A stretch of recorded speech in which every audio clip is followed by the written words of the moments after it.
We all know we should be giving people direct feedback, but can you do it in a way that demonstrates genuine care and concern for the other person?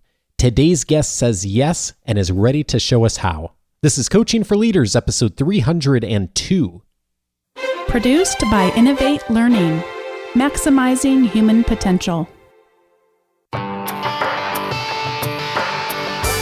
Greetings to you from Orange County, California. This is Coaching for Leaders, and I'm your host, Dave Stachowiak.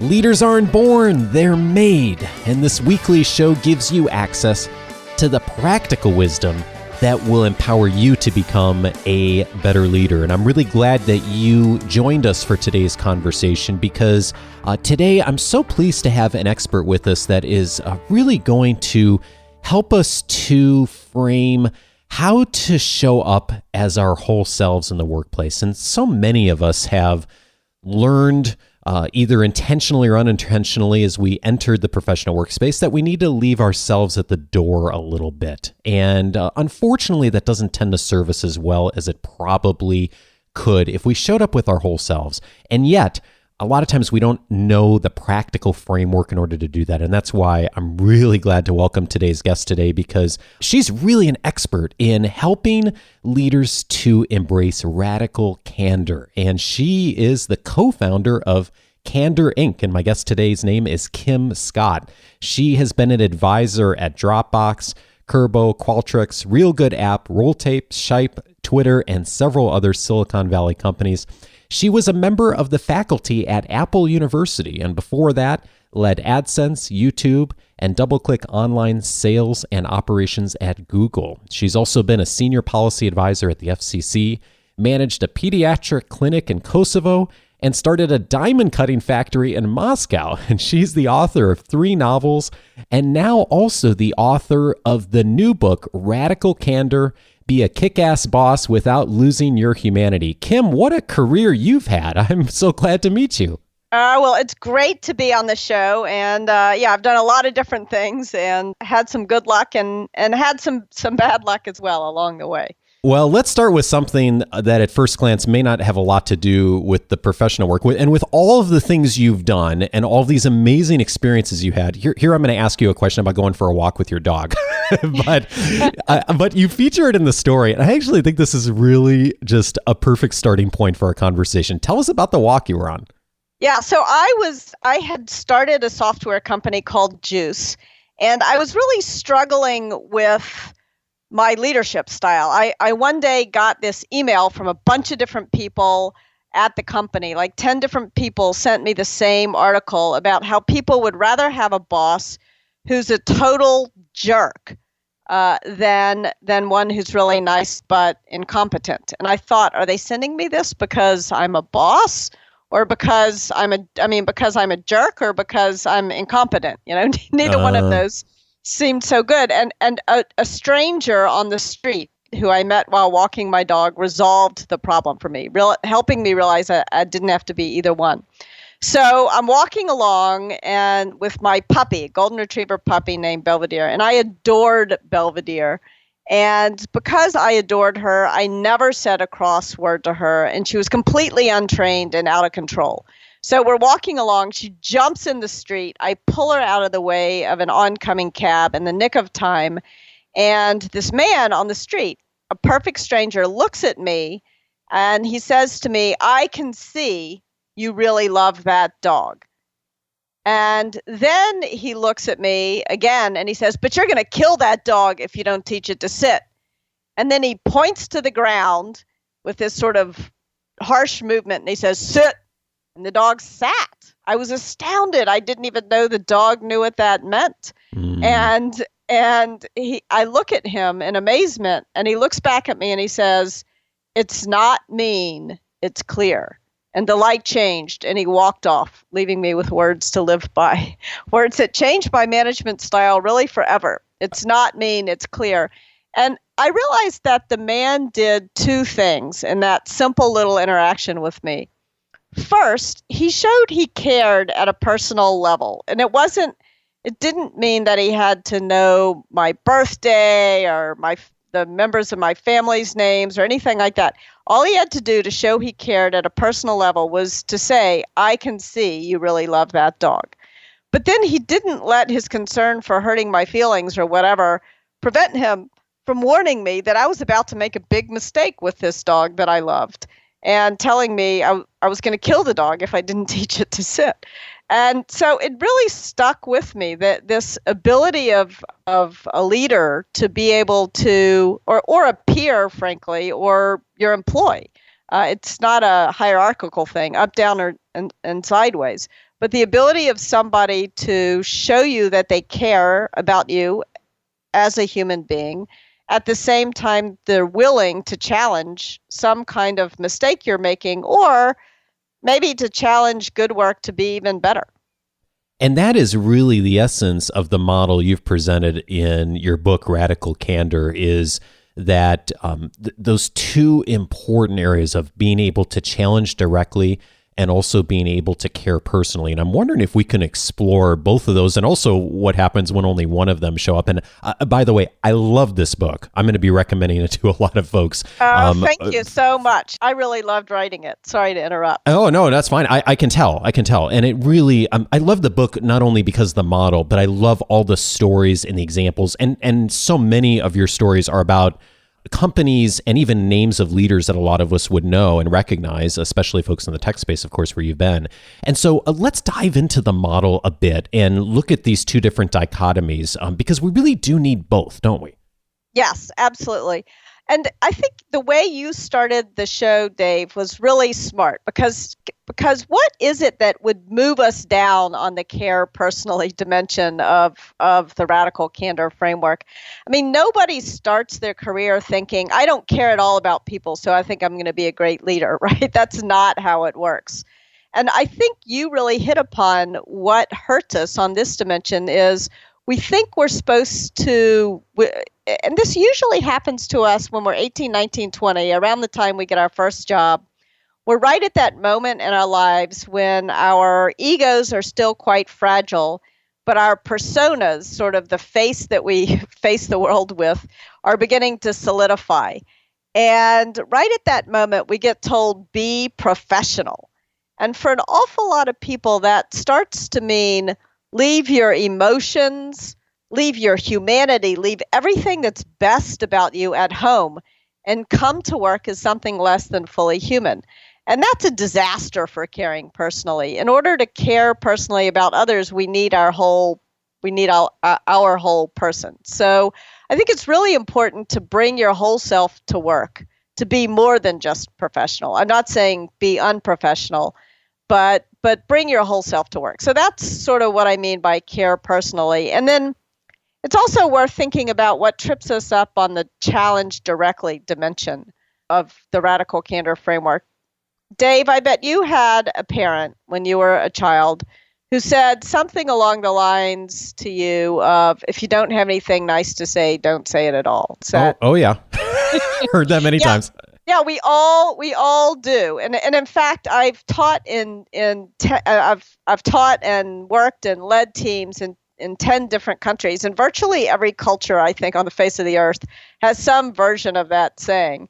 And so the problem here is that now all of a sudden, this thing that's been pounded into your head since you were 18 months old and learning to speak, if you don't have anything nice to say, don't say it all. Now it's your job to say it. And that's hard. It's hard to undo training that has become sort of part of the fabric of your instincts in human communication. So that's why Radical Candor is hard. And, but training since you're 18 years old, you're told be professional. Training since you're 18 months old, and you get told if you don't have anything nice to say, don't say it at all. Now all of a sudden it's your job to be personal and to be willing to make people angry, right? Colin Powell said leadership is sometimes means being willing to piss people off. So I think that one of the things that I did that helped me and seems to have helped a lot of other people as well is to kind of unpack what happens when we fail on one dimension or another, and to realize that those failures are pretty significant. And then all of a sudden being radically candid seems like the safest option. Yeah, I think that'd be great for us to look into. And one of the other things, even before we get into that, I want to ask you about that term care personally too, because I noticed in the book that you went to lengths to really emphasize that both of those words, the care and the personally, are critical. Why are both critical?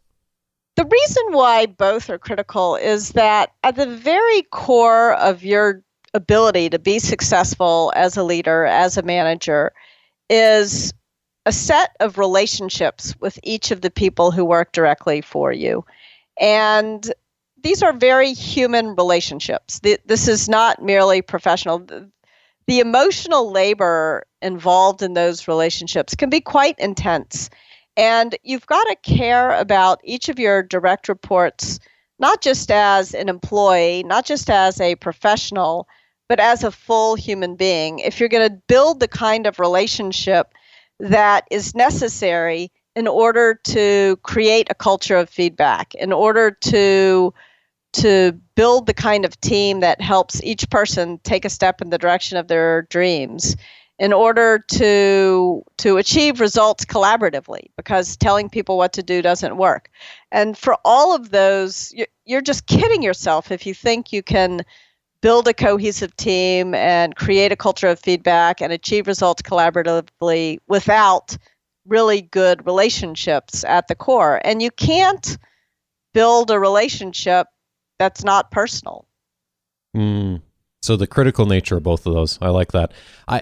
So you mentioned a moment ago that it's helpful sometimes thinking about why both are essential in order to look at the absence of having some of these. And so let's talk about caring personally at a moment when only that is there and you don't have the challenge directly. And I worked for someone in my career who very much epitomized this, that they cared personally about each one of us, very truthfully and genuinely.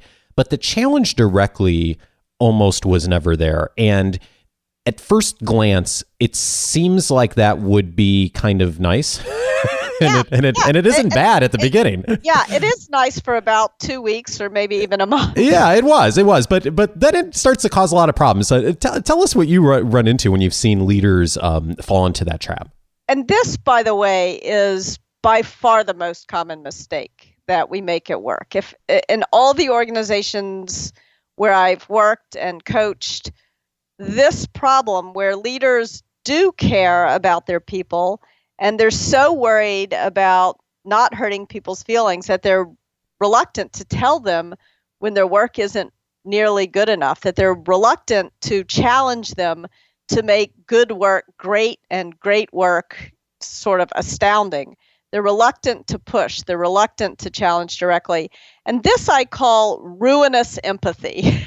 And the reason why, and I'm not saying that empathy is a bad thing. It can be a very good thing. But the reason why I call it ruinous empathy is that if you're so concerned about somebody's short-term feelings that you are not willing to challenge them in a way that helps them grow, both personally and also professionally, then you're not doing your job as a leader. You're really failing in one of the most important parts of your responsibilities to the organization and also to the individuals in the organization. So when I got that email and people said they'd rather have a boss who is a total jerk but really effective than really nice but ineffective, that was the really nice, ineffective person was the ruinously empathetic leader.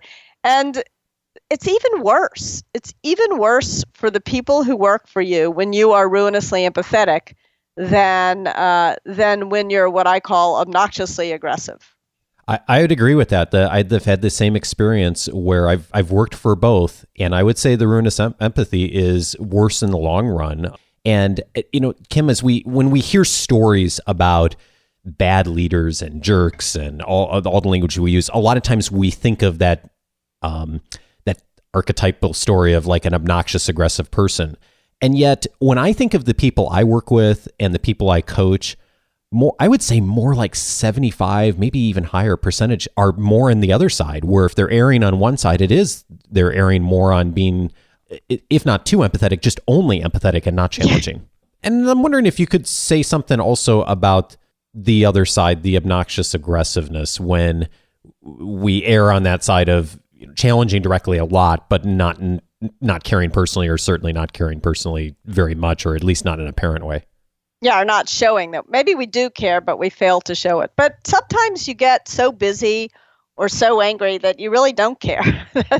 That does happen to us all at work. Yeah, I think that obnoxious aggression, this is commonly called the a-hole quadrant. But there's a very specific reason why I don't call it that, because this framework should be used to guide conversations, not to judge other people or yourself. We all fall into these patterns where we fail on one dimension or another, or both, where we fail to show we care, we fail to challenge directly. So nobody's always ruinously empathetic. Nobody's always obnoxiously aggressive. But this is the kind of behavior, bullying behavior, that we see at work, really just so focused on the work and the results that we fail to take a moment to remember there's a person doing that work and to talk to that person, to reassure that person that we're there to help improve things if there's a problem, or that we appreciate the great work that they do. And it's easy. It's easy to get busy and fixated on this, all the stuff that needs to happen at work, and to forget to take a moment to show that you care.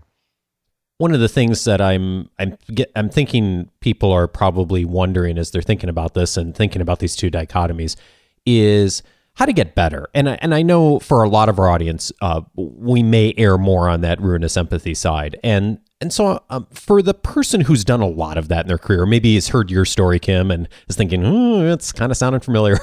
Yeah. What's the starting point to begin to, if not get comfortable, at least to have the courage to start to challenge a bit more directly? I think the place to begin is paradoxically not by giving more feedback, but by soliciting more feedback. When you ask people to criticize you, and you ask them genuinely wanting to hear what they have to say, you do a few things. You prove that you can take it before you start dishing it out, but it also gives you the opportunity to model the way in which you hope that other people will take the criticism that you offer them. So when you begin to invite criticism from others as though it is a gift that you value, then when you give it, you don't feel bad about giving it. You can feel like you're giving someone a gift. But first you have to show that you can receive this kind of gift. So I have 4 simple steps that you can take. You can start doing these things today. You don't have to wait till tomorrow to start soliciting feedback. First of all, come up with a go-to question. It's awkward to ask somebody for feedback. And if you say, do you have any feedback for me? I can guarantee you, I already know the answer. Oh, no, everything's fine. Yeah, right? Yeah. I tried that a lot of times. Yeah, that's the answer you're going to get, because people hate giving feedback, and they'll try to worm out of it. So first of all, come up with a go-to question. And it has to be words that you can imagine yourself saying. So one of the questions that I like is there anything I could do or stop doing that would make it easier to work with me? Mm. However, a friend of mine I was talking to said, I could never say that. I'd feel ridiculous. She said, what I like to ask is, tell me why I'm smoking crack. So it doesn't matter how you ask it. It doesn't matter what, but the point is you have to ask the question in a way that feels natural to you, and also in a way that doesn't let somebody just say, oh no, everything's fine. That's hard, at least hard to answer. So that's step number 1. Come up with so you own the language. So the intent is the same. It's how you say it just kind of reflects your personality, but that way you feel comfortable actually engaging in it. Yeah, you gotta imagine. Practice asking the question in the mirror. It's surprisingly difficult to ask for feedback. So figure out a way that feels comfortable for you. If the question is there anything I could do or stop doing that would make it easier to work with me, works for you, take it. If it doesn't work for you, figure out something else. One of the ways that Andy Grove, the CEO of Intel, used to like to ask this is he would say, there's one more thing. And that was, everybody knew about him that was his signal, that was the most important thing. And he would say, the most important thing you can do for me is tell me when I'm screwing up. So however it is that's comfortable for you to ask. Having asked, step number 2 is to embrace the discomfort. Again, people really don't want to give you feedback. So having asked your question, you're not going to get them to answer it by letting them off the hook. You've got to close your mouth and make the other person endure at least 6 seconds of silence. I only made it to 3 just there. Almost nobody can endure 6 seconds of silence. If you can manage to keep your mouth shut for 6 seconds, odds are that person's going to say something. Okay, and this is so powerful, though, because it's an easy point to miss. Yeah. But if you really actually stop, and because as uncomfortable as we all are giving feedback, most of us are more uncomfortable with silence. Yes, so it's true. it's masterful. Yeah, and no fair saying 1, 2, 3, 4, 5, 6. It's like 1, 1,000, 2, 1,000. You really have to count to 6 seconds. Yeah. But you'll probably hear something. If you don't, tell the person that, some people just can't bear to be put on the spot. Tell the person you're going to schedule another meeting in a couple of days and you really want them to come. So you've got to embrace the discomfort. You got to let the person know you're not letting them off the hook. So having gotten them to say something, you come to step number 3. You've got to listen with the intent to understand, not to respond. It's the most normal thing in the world to feel defensive when you get criticized, especially if you're getting criticized by one of your employees. But if you get defensive, that is the last time you'll ever get feedback. So you've got to master that instinct. Don't feel bad about it, but master it. You've got to just listen.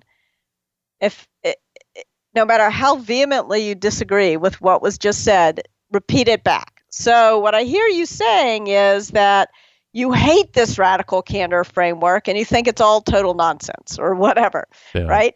And then the next thing that you need to do, having tried to understand what the person said, is you got to reward the candor. Now, if you agree with the feedback, rewarding the candor is pretty straightforward. Fix the problem and tell the person you fixed the problem. Like, this is not a time to be quiet and shy and not point it out. This is a time to, you told me that you hate that. For example, I didn't used to call ruinous empathy. I used to call it cruel empathy. And my husband hated that term. And I changed it, right? So I didn't agree at first with the feedback, but having thought a lot about it, I did come to agree with him and I changed the term.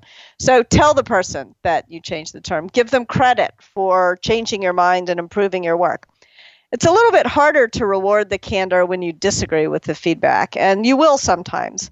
I think the thing to do when you disagree with the feedback is to find some element that you can agree with. You usually don't 100% disagree with 100% of what somebody said. There's some little thing you can agree with. And then say, but I'm not sure I agree with some of your other points. May I think about it and get back to you? And then you must get back. Don't let it drop.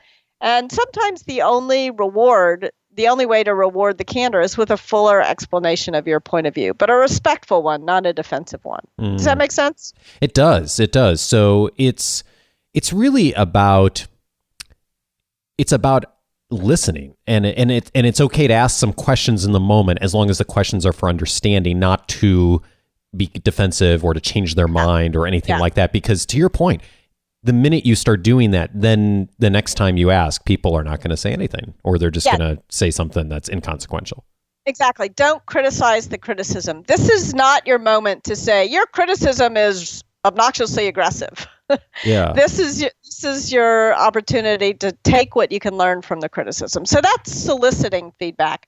Now that you have solicited feedback and you understand where the other person is coming from and you have modeled how to receive good feedback or critical feedback, now it's safe to start to give some feedback. And remember, feedback. In the book, I call it guidance because I don't like the word feedback. But anyway, most people call it feedback. So whatever you call it, feedback, guidance is two things. It's both praise and criticism. So start by focusing on the good stuff.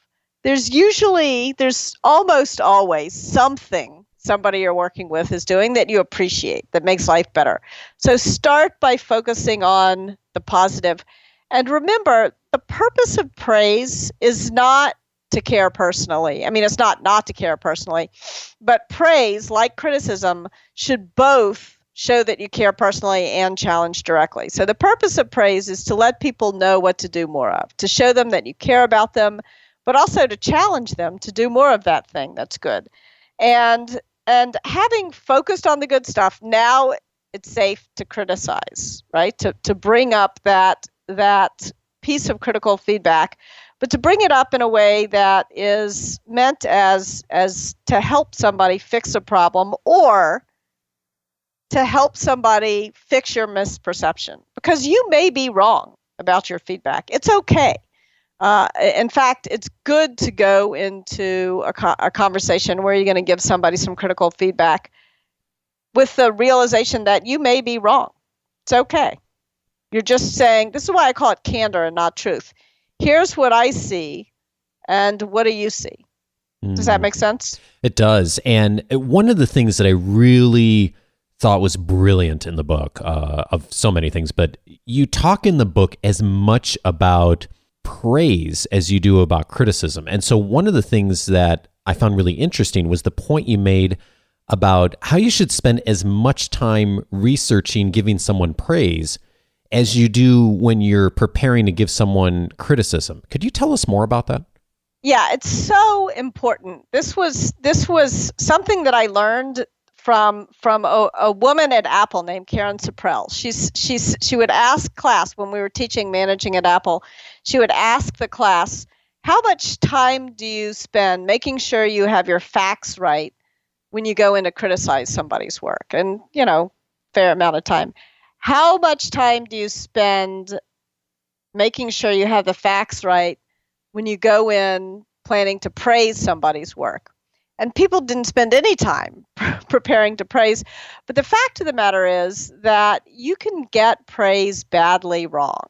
And you can praise the wrong person. You can praise the wrong work. If there was a sad story from somebody who had worked on this piece of brilliant analysis, and at the end, the CEO that this person was presenting to just commented on the font, and it crushed the person. Because it was like all the CEO had seen was that the slides were pretty, not that the analysis was brilliant. So you want to make sure that you're taking a minute to praise the right thing, praise the thing that matters. Otherwise, it's easy for your praise to come off as patronizing. I think for the same reason, you wouldn't go to somebody and say, the problem here is that you're a moron. It doesn't really mean that much to somebody to say you're a genius, because that doesn't really tell them what to do more of next time, how to improve. Yeah, and I can't, forgive me, I don't remember if it was you or someone else in the book, that the story you told of the person that a senior executive had given them feedback and meant it well about something they had done.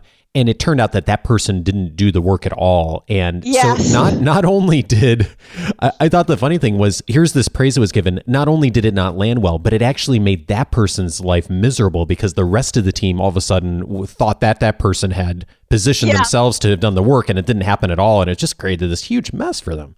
Yeah, it was the night before a launch, and the CEO of the company had been walking around talking to people and stopped one engineer and asked that engineer about a particular feature.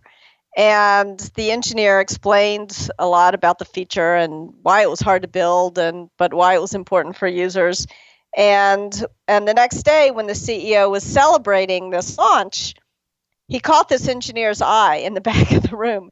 And he said, oh, and as Anatoly knows, because Anatoly did this great thing, and now Anatoly feels like he's claimed credit for work he hadn't done. So the CEO was just trying to throw Anatoly a bone, And instead, he threw in a totally under the bus.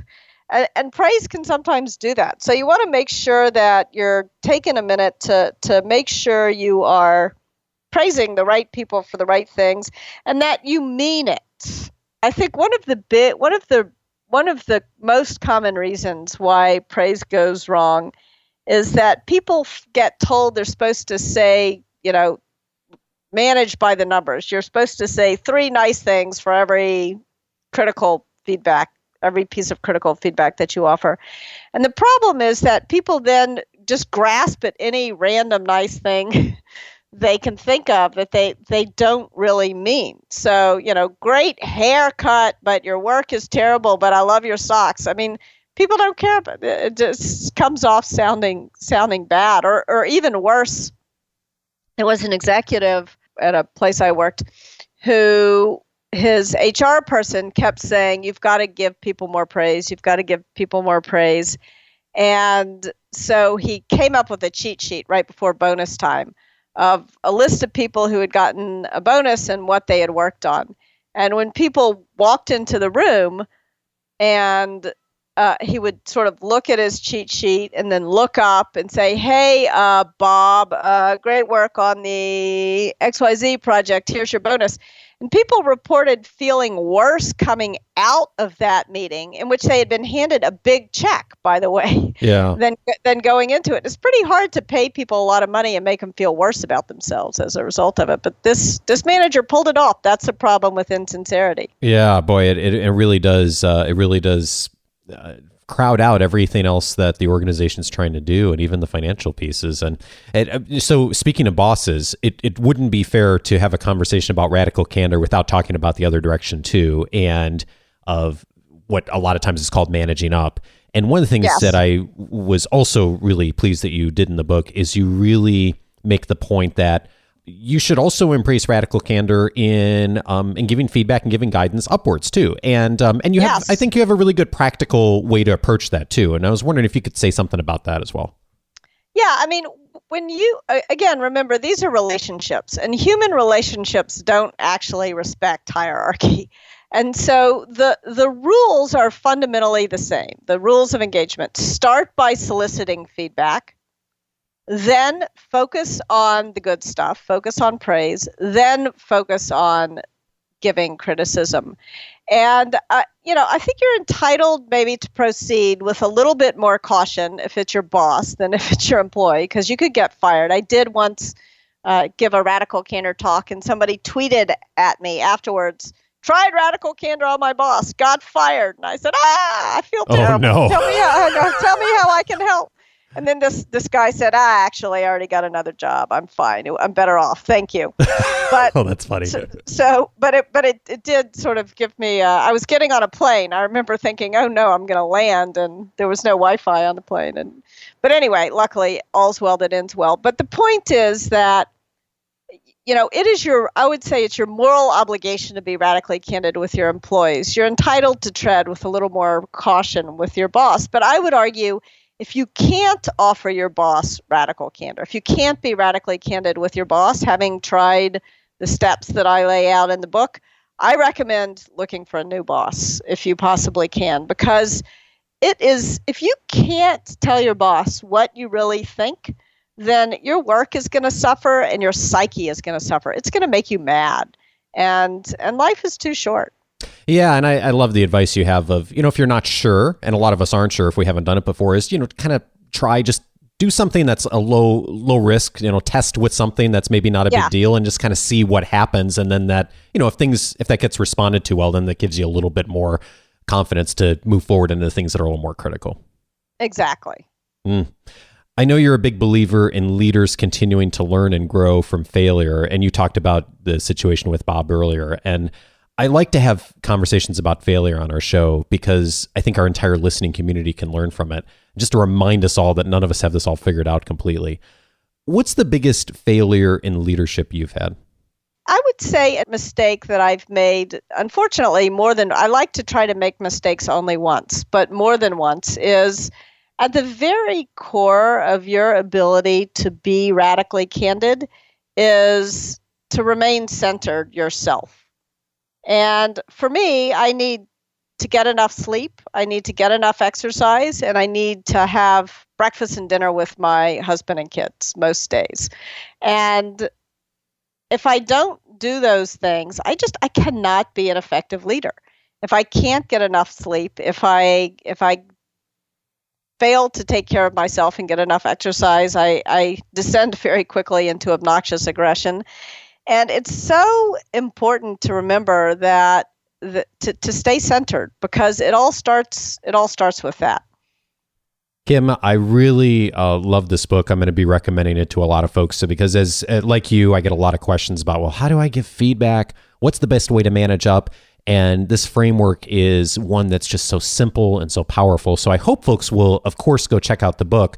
And I know that you have a couple of other resources that are available as well online. And also, you mentioned, I can't remember if you mentioned earlier the app, but I'd love to hear more about that too and what you're doing. Absolutely. Thank you. Thank you for asking. So I think the book is a great way to really understand the philosophy, but understanding a philosophy is very different than putting it into practice. So we've done a couple of things to help people put the ideas into practice. One is the Candor Coach app. Right now, it's an iPhone app. We're also, of course, working on an Android app, but we're really helping people take little daily steps. These are 2-minute tasks every day that will help you move in the direction of radical candor at work. And so we work with you. We give you a little bit of advice on soliciting feedback, and then we suggest somebody you might want to solicit some feedback from, and then we talk about giving praise, give you some tips, teach you some stuff, and then suggest you put it into practice, help you track it over time. So that's the Candor Coach. And we also have a podcast, Radical Candor, available wherever you download your podcasts. And we cover topics that people write into us all the time about sort of specific management dilemmas, specific things they want to think about. And so we cover those topics in the podcast. Your book first came onto my radar screen from several of our Academy members, Kim, who had picked up your book, loved it, and recommended it. And there's so much here, so much practical advice, but also lots of great stories that I think, like you've heard today, will really help you to navigate this well and ensure that you're the kind of leader that both is able to challenge directly and at the same time do what we're all working to do, which is to care personally. Kim, thank you so much for your time and your wisdom. I'm really grateful for it. Thank you, Dave. Really enjoyed the conversation.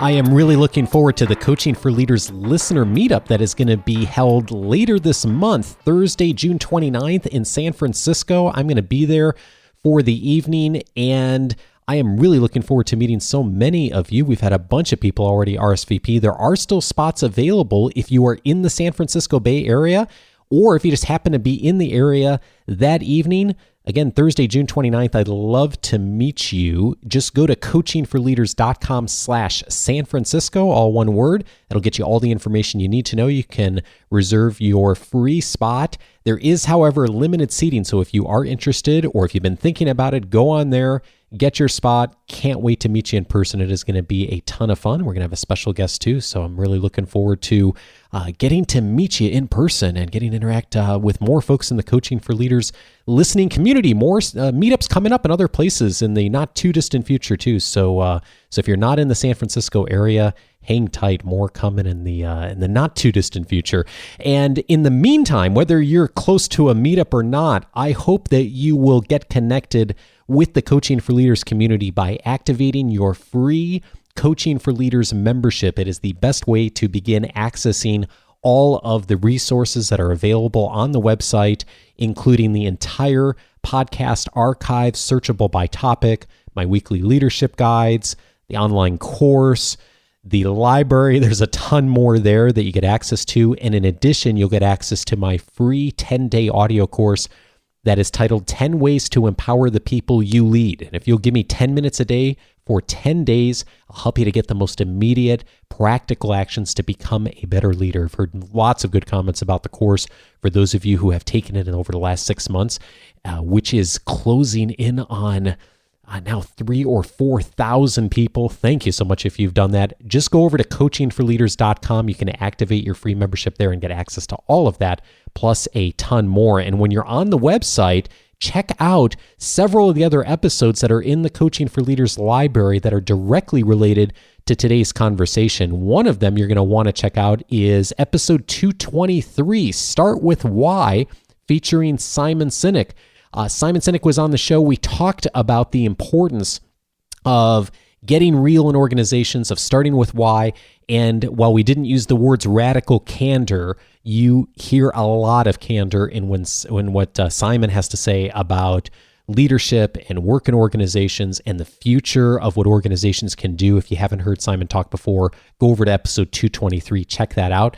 Also, episode 290, How to Manage Abrasive Leaders. Sharone Bar-David joined me and returned to the show to tackle the very difficult challenge of if you are managing someone yourself who is abrasive to the people that they are leading, how do you handle that situation? And we talked about some of the things you can do tactically that match up very well with today's conversation. If you find yourself in that situation, I don't envy the space you're in, but definitely listen to episode 290 because it will give you a lot of framework and I think also the inspiration to take action that came out of today's conversation too. And then finally, episode 301, last week's episode, How to Get the Ideal Team Player with Patrick Lencioni. If you missed last week, go back and listen because we talked about the importance of having candor in the conversation right up front, even before someone comes to work for the organization, and hiring and recruiting. Patrick Lencioni talked about the 3 virtues. If you didn't hear that conversation, go check it out. It is an important addition, I think, to your leadership perspective. You can access all of those episodes by going to coachingforleaders.com/the episode number. And for those of you who have your free memberships set up, of course, you can just go to coachingforleaders.com. Join in there, click on your dashboard, and you can search everything by topic. Next week, I'm glad to welcome Pete Makaitis to the show. He's going to be joining me to discuss how to inspire real ownership from others. He's the host of the How to Be Awesome at Your Job podcast. It's a really popular show, so join me next week for my chat with Pete. Thank you so much to Skillshaw in Australia for the kind review you left on iTunes. Thank you for the kind words about episode 300. Hope you enjoyed that a ton. If you've been listening to the show for a bit and it's been helpful to you, take a moment to leave a rating or review for the show. You can go to coachingforleaders.com/iTunes. Have a fabulous week. See you next week for my conversation with Pete Makaitis. Take care.